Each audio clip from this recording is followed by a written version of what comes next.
আসসালামু আলাইকুম সুপ্রিয় দর্শক, আজকের এই বিশেষ প্রতিবেদনে আপনাদের স্বাগত জানাই। নবম জাতীয় পে স্কেল নিয়ে আলোচনায় সাধারণত বর্তমান কর্মচারীদের কথাই বেশি আসে, কিন্তু আজকের প্রতিবেদনে আমরা কথা বলবো এমন একটি গোষ্ঠীর কথা যাদের কথা প্রায়ই বাদ পড়ে যায়, সরকারি অবসরপ্রাপ্ত কর্মচারীরা। বাংলাদেশে লক্ষ লক্ষ অবসরপ্রাপ্ত সরকারি কর্মচারী আছেন যারা প্রতি মাসে পেনশন পেয়ে জীবন চালান। নবম পে স্কেল তাদের জীবনে কী প্রভাব ফেলবে? যারা এখন চাকরিতে আছেন এবং কয়েক বছর পরে অবসর নেবেন, তাদের পেনশন কতটা বাড়বে? অবসর জীবনের আর্থিক নিরাপত্তার দৃষ্টিভঙ্গি থেকে নবম পে স্কেলকে আজ বিশ্লেষণ করব, তাই শেষ পর্যন্ত মনোযোগ দিয়ে দেখুন। বাংলাদেশের সরকারি পেনশন ব্যবস্থা সম্পর্কে প্রথমে একটু জানা দরকার। বাংলাদেশের সরকারি কর্মচারীরা চাকরি থেকে অবসর নেওয়ার পর আজীবন পেনশন পাওয়ার অধিকারী।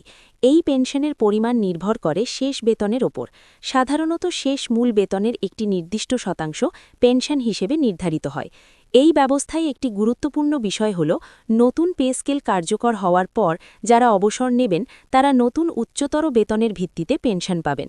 অর্থাৎ নবম পে স্কেলে বেতন বাড়লে ভবিষ্যৎ পেনশনও বাড়বে। এটি একটি গুরুত্বপূর্ণ দিক যা অনেকে বিবেচনায় নেন না। ধরুন একজন কর্মচারী এখন মূল বেতন ২০,০০০ টাকা পাচ্ছেন। নবম পে স্কেলে যদি তার মূল বেতন ২৫,০০০ টাকা হয় এবং তিনি ৩ বছর পরে অবসর নেন, তাহলে তার পেনশন হিসেব হবে ২৫,০০০ টাকার ভিত্তিতে।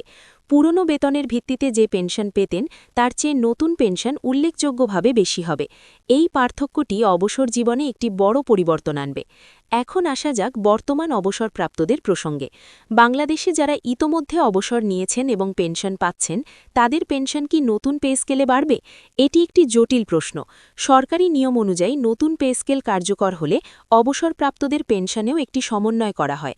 এই সমন্বয়ের ফলে তারাও কিছুটা বাড়তি পেনশন পেতে পারেন। তবে বর্তমান অবসরপ্রাপ্তদের পেনশন বৃদ্ধির হার কর্মরত কর্মচারীদের বেতন বৃদ্ধির হারের মতো ততটা বেশি হয় না, কারণ তাদের পেনশন তাদের চাকরির সময়কার শেষ বেতনের ভিত্তিতে নির্ধারিত এবং সেই ভিত্তি পরিবর্তন করা সম্ভব নয়। তবে সরকার প্রায়ই পেনশনভোগীদের জন্য একটি বিশেষ ইনক্রিমেন্ট বা বোনাসের ব্যবস্থা করে থাকে। বাংলাদেশের অবসরপ্রাপ্ত কর্মচারীরা বর্তমানে কতটা কঠিন আর্থিক পরিস্থিতিতে আছেন? যারা ২০১৫ সালের আগে অবসর নিয়েছিলেন তারা সপ্তম বা অষ্টম পে স্কেলের বেতনের ভিত্তিতে পেনশন পাচ্ছেন। সেই পেনশনের পরিমাণ বর্তমান জীবনযাত্রার ব্যয়ের তুলনায় অনেক কম। মুদ্রাস্ফীতির কারণে পেনশনের প্রকৃত মূল্য প্রতি বছর কমছে।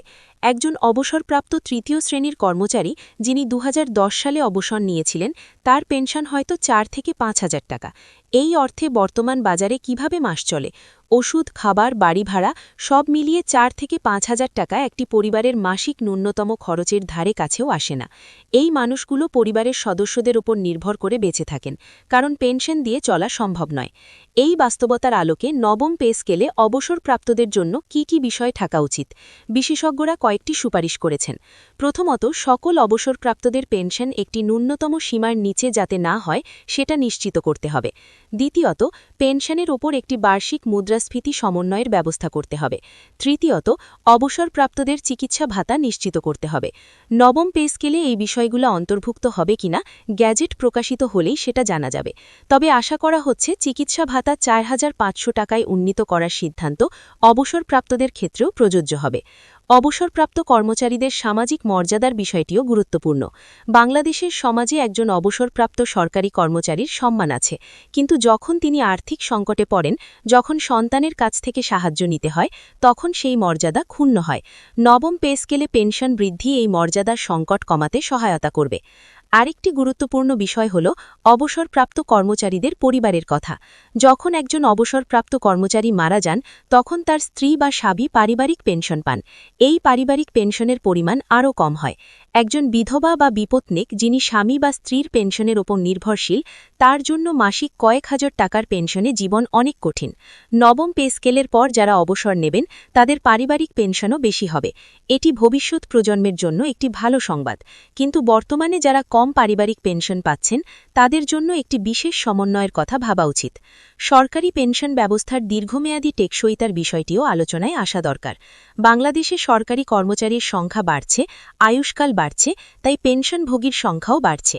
এই বর্ধিত পেনশন ব্যয় সরকারের ওপর একটি ক্রমবর্ধমান আর্থিক চাপ তৈরি করছে। দীর্ঘমেয়াদে এই চাপ সামলাতে বিশেষজ্ঞরা একটি সঞ্চয় ভিত্তিক পেনশন ব্যবস্থার কথা বলছেন। এই ব্যবস্থায় কর্মচারী এবং সরকার উভয়ই প্রতি মাসে একটি পেনশন তহবিলে অর্থ জমা করবেন। কর্মচারী অবসর নেওয়ার পর সেই জমানো অর্থ থেকে পেনশন পাবেন। এই ব্যবস্থায় সরকারের ওপর চাপ কমবে এবং কর্মচারীরা নিজেদের অবসর তহবিল গড়ে তোলার সুযোগ পাবেন। নবম পে স্কেল যদি একটি সঞ্চয় ভিত্তিক পেনশন ব্যবস্থা সূচনা করার একটি সুযোগ হিসেবে ব্যবহার করা হয়, তাহলে এটি শুধু বর্তমান প্রজন্মের জন্য নয়, ভবিষ্যৎ প্রজন্মের জন্য একটি বড় উপহার হবে। চাকরি জীবনের শেষ পর্যায়ে থাকা কর্মচারীরা নবম পে স্কেল নিয়ে বিশেষভাবে আগ্রহী। যারা 2 থেকে 5 বছরের মধ্যে অবসর নেবেন, তারা জানেন যে নতুন পে স্কেলে বেশি বেতন মানে বেশি পেনশন। তাই এই পে স্কেল তাদের অবসর পরিকল্পনাকেও প্রভাবিত করছে। অনেকে হয়তো নতুন পে স্কেল কার্যকর হওয়ার পর কিছুদিন চাকরি করে অবসর নিতে চাইবেন, যাতে উচ্চতর বেতনের ভিত্তিতে পেনশন পাওয়া যায়। এটি একটি স্বাভাবিক ও বুদ্ধিমান পরিকল্পনা। প্রতিটি কর্মচারীর উচিত তার অবসর পরিকল্পনায় পে স্কেলের প্রভাব বিবেচনায় নেওয়া। অবসরপ্রাপ্ত কর্মচারীদের চিকিৎসা সুবিধার বিষয়টি আলাদাভাবে আলোচনার দাবি রাখে। বার্ধক্যে চিকিৎসার প্রয়োজন সবচেয়ে বেশি, কিন্তু এই সময় আয়ের একমাত্র উৎস হল পেনশন। যখন পেনশন কম এবং চিকিৎসা ব্যয় বেশি, তখন অবসরপ্রাপ্তরা এক কঠিন সংকটে পড়েন। নবম পে স্কেলে চিকিৎসা ভাতা বৃদ্ধির সিদ্ধান্ত অবসরপ্রাপ্তদের জন্য প্রাসঙ্গিক। আশা করা হচ্ছে এই বর্ধক চিকিৎসা ভাতা অবসরপ্রাপ্তদের ক্ষেত্রেও প্রযোজ্য হবে। এটি হলে লক্ষ লক্ষ অবসরপ্রাপ্ত ও তাদের পরিবারের সদস্যরা চিকিৎসা ব্যয়ে কিছুটা স্বস্তি পাবেন। সরকারি কর্মচারীরা চাকরি জীবনে অনেক ত্যাগ স্বীকার করেন। কম বেতনে দীর্ঘ সময় কাজ করেন, পদোন্নতির জন্য বছরের পর বছর অপেক্ষা করেন, প্রত্যন্ত এলাকায় পরিবার থেকে দূরে থেকে সেবা দেন। অবসরের পর তাদের প্রাপ্য একটি মর্যাদাপূর্ণ জীবন। সেই জীবন নিশ্চিত করতে পেনশন ব্যবস্থার উন্নয়ন অনিবার্য। নবম পে স্কেল সেই উন্নয়নের পথে একটি পজিটিভ পদক্ষেপ। যারা এখন অবসর নেবেন তারা বেশি পেনশন পাবেন, যারা ইতোমধ্যে অবসরপ্রাপ্ত তারাও কিছুটা সমন্বয় পাবেন বলে আশা করা যায়। এবং ভবিষ্যতে সঞ্চয় ভিত্তিক পেনশন ব্যবস্থা চালু হলে আগামী প্রজন্মের অবসর আরও নিরাপদ হবে। তাই 1 এপ্রিল তাই শুধু বর্তমান কর্মচারীদের দিন নয়, এটি অবসরপ্রাপ্তদের জন্য একটি নতুন আশার দিন। কারণ নতুন পে স্কেল সামগ্রিকভাবে পেনশন ব্যবস্থার ওপর একটি পজিটিভ প্রভাব ফেলবে। সর্বশেষ আপডেট পেতে আমাদের চ্যানেলের সাথে সংযুক্ত থাকুন। আপনার মতামত ও প্রশ্ন কমেন্টে জানান। আন্তরিক ধন্যবাদ। অবসরপ্রাপ্ত কর্মচারীদের বিষয়ে আরও কিছু গুরুত্বপূর্ণ দিক আলোচনা করা দরকার। বাংলাদেশের সরকারি অবসরপ্রাপ্তরা সাধারণত 2টি প্রধান সুবিধা পেয়ে থাকেন: মাসিক পেনশন এবং এককালীন গ্র্যাচুইটি। গ্র্যাচুইটির পরিমাণও শেষ বেতনের ভিত্তিতে নির্ধারিত হয়, তাই নবম পে স্কেলে বেতন বাড়লে গ্র্যাচুইটির পরিমাণও বাড়বে। এককালীন গ্র্যাচুইটি অবসর নেওয়ার সময় পাওয়া যায় এবং অনেক কর্মচারী এই অর্থ দিয়ে বাড়ি তৈরি করেন, ব্যবসা শুরু করেন বা সন্তানের বিয়ে দেন। নতুন পে স্কেলে উচ্চতর বেতনের ভিত্তিতে বেশি গ্র্যাচুইটি পাওয়া মানে অবসরকালীন এই বড় জীবনের সিদ্ধান্তগুলো আরও সহজে নেওয়া যাবে। অবসর পরিকল্পনার আরেকটি গুরুত্বপূর্ণ দিক হল প্রভিডেন্ট ফান্ড। সরকারি কর্মচারীরা চাকরি জীবনে প্রভিডেন্ট ফান্ডে অর্থ জমান। নতুন পে স্কেলে বেতন বাড়লে প্রভিডেন্ট ফান্ডে জমার পরিমাণও বাড়বে। অবসরের সময় এই জমানো অর্থ একসাথে পাওয়া যাবে, যা একটি বড় স্বার্থিক সুরক্ষা হিসেবে কাজ করে। এই সব মিলিয়ে নবম পে স্কেল একজন অবসরপ্রাপ্ত কর্মচারীর সামগ্রিক অবসর প্যাকেজকে উল্লেখযোগ্যভাবে উন্নত করবে। পেনশন, গ্র্যাচুইটি এবং প্রভিডেন্ট ফান্ড তিনটিই বাড়বে। এই ত্রিমুখী সুবিধা একজন অবসরপ্রাপ্ত কর্মচারীর বৃদ্ধকালীন জীবনকে আরও নিরাপদ ও স্বাচ্ছন্দ্যময় করবে। এখন বর্তমান অবসরপ্রাপ্তদের একটু ভিন্ন কোণ থেকে দেখা যাক।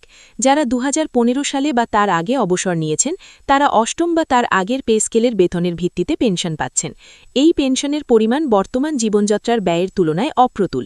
তাদের জন্য সরকার প্রতিটি পে স্কেলের সময় একটি বিশেষ ব্যবস্থা নেয়।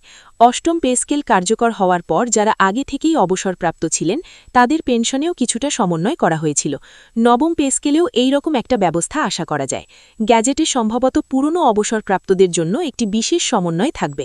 তবে সত্যিকারের সমস্যা হল, যারা অনেক আগে অবসর নিয়েছেন, যেমন 1990 বা 2000 সালে তাদের পেনশন সেই সময়কার বেতনের ভিত্তিতে নির্ধারিত, যা এখনকার তুলনায় অনেক কম। বারবার সমন্বয়ের পরেও তাদের পেনশন বর্তমান জীবনযাত্রার ব্যয়ের সাথে তাল মেলাতে পারছে না। এই দীর্ঘমেয়াদী সমস্যার সমাধান শুধু পে স্কেল পরিবর্তনে নয়, এর জন্য প্রয়োজন একটি নিয়মিত ও কার্যকর পেনশন সংস্কার।